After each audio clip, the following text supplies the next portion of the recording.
বাংলাদেশের বিমান দুর্ঘটনা আমাদের দেশ, পাশের দেশ ইন্ডিয়াতে কদিন আগে যে বিমান দুর্ঘটনাটা ঘটলো সেটা থেকে তো আমরা শিক্ষা নেওয়া উচিত ছিল।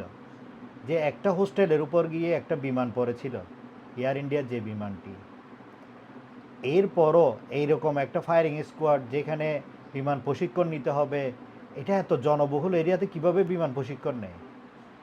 আমাদের কি আর কোনো জায়গা নেই বাংলাদেশে বিমান প্রশিক্ষণ নেওয়ার জন্য? বিভিন্ন ফায়ারিং রেঞ্জের সময় বিভিন্ন এরিয়াকে সতর্ক করে দেওয়া হয়।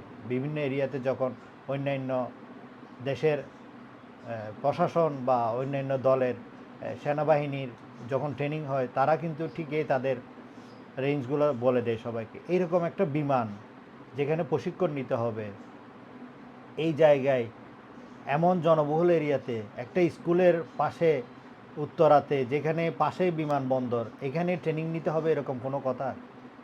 আজকে এই দায়ভারগুলো কে নেবে? এতগুলো লাশ, ছোট ছোট বাচ্চা, এটা কিভাবে বলবো আপনাদেরকে? এটা মানে দেখে খুব খারাপ লাগতেছে, বিভৎস একটা এরিয়া।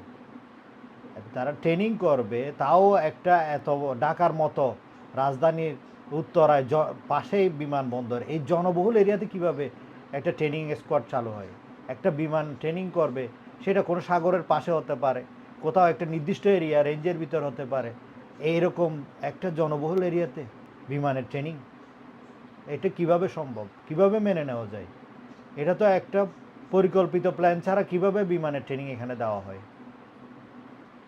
এটা আপনাদের সবার আসলে প্রতিবাদ করা উচিত। এই ধরনের ফায়ারিং স্কোয়াড যেখানে হবে, এটার আশেপাশ থেকে সবাইকে সরিয়ে নিতে হবে, অথবা বিমান ট্রেনিংয়ের জন্য আগে থেকে ঘোষণা থাকতে হবে, এটা নির্দিষ্ট এরিয়ায় চলে যেতে হবে। এরকম জনবহুল এরিয়ায় আমরা কখনো চাই না বিমানের ট্রেনিং হোক।